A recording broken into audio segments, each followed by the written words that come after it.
Bom, eu queria lhe fazer duas perguntas bem objetivas. A primeira, quando o senhor fala sobre o que é preciso fazer para estancar a sangria do desmatamento ilegal, o senhor faz parecer bastante fácil. E é fácil. Pois é, mas o senhor vê, e aí o senhor vê vontade política para que isso ocorra? Não. Tá. A segunda pergunta que eu queria lhe fazer é a seguinte. O senhor, como a própria colega mencionou, o senhor já foi apontado como uma pessoa muito próxima do presidente Bolsonaro. Quando o senhor passou a perceber a atuação que o senhor mesmo entendeu criminosa ou pelo menos suspeita do ministro do Meio Ambiente, o senhor de alguma forma comunicou ao presidente Bolsonaro ou comunicou aos seus superiores essa atuação suspeita do ministro? Não, comuniquei ao Supremo Tribunal Federal. Antes da notícia crime, o senhor não fez nenhum reporte? Antes da notícia Claro que não. E outra coisa, essa minha proximidade com o presidente Bolsonaro, isso é fake news. Eu tive com o presidente Bolsonaro 3 vezes. Uma vez na casa dele, quando ele eleito ainda, e depois 2 vezes, um dia antes e no dia da live. 3 vezes que eu tive com ele. Mas isso já é mais do que a maioria dos delegados da Polícia Federal esteve, doutor. Sim, mas isso não quer dizer que seja próximo. E o senhor, não, inclusive, E foi conversa técnica. Não foi técnica aquela live, né? Inclusive, o presidente chegou a falar no meio dessa live com o senhor ao lado que tinha índio que trocava a tora de madeira por Coca-Cola, por cerveja. Nunca é tão técnica a conversa com... Olha, eu respondo pelo que eu falo. Eu respondo pelo que eu falo. Você deve saber o que eu falei em seguida. Falei, a grande causa de desmatamento, na verdade, são processos administrativos, não são Mas o senhor índios. não discordou dessa afirmação, porque ele até... Porque ela acontece, infelizmente, mas não é culpa dos índios. Mas o Tem presidente da índio República envolvido na exploração ilegal de madeira? Tem, mas tem branco. E aí? Inclusive, quando já tinha ali uma discussão para se trocar a superintendência da Polícia Federal no Rio de Janeiro, e o ministro Sérgio Moro resistindo a isso, seu nome foi... Não? Não foi isso que aconteceu.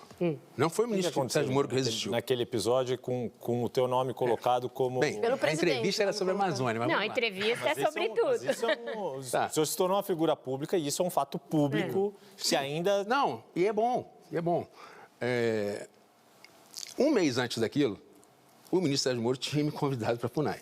Ele tinha estado em Manaus na época do massacre, conversei com ele, enfim. E isso, tudo que eu vou falar agora, está no meu depoimento que prestei no Supremo Tribunal Federal. Tempos depois, o delegado Ramage, que trabalhou comigo em Roraima, é meu amigo, me ligou e perguntou assim, voltaria para o Rio de Janeiro, para o superintendente do Rio de Janeiro? Eu saí do Rio de Janeiro para Roraima para fazer o caminho de volta, problema nenhum, mas conversa com o diretor-geral antes.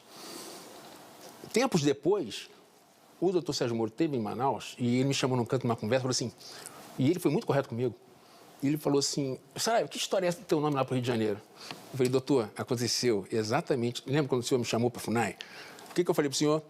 Que não era o que eu queria, mas iria para ajudar, desde que fosse comunicado quem? O diretor-geral da Polícia Federal. Então, a resistência houve, mas foi na Polícia Federal. E para mim, sinceramente... Mas lembrando, o Alexandre Ramagem nessa ocasião estava na ABIN, não tinha nada a ver com o DF. Essa sondagem dele é bastante... Mas ele me perguntou, eu falei, como falaria para qualquer pessoa. Você quer ir para o Rio de Janeiro? Pô. Mas o senhor não participou dessa costura? Não, de jeito nenhum. Você me ligou, né?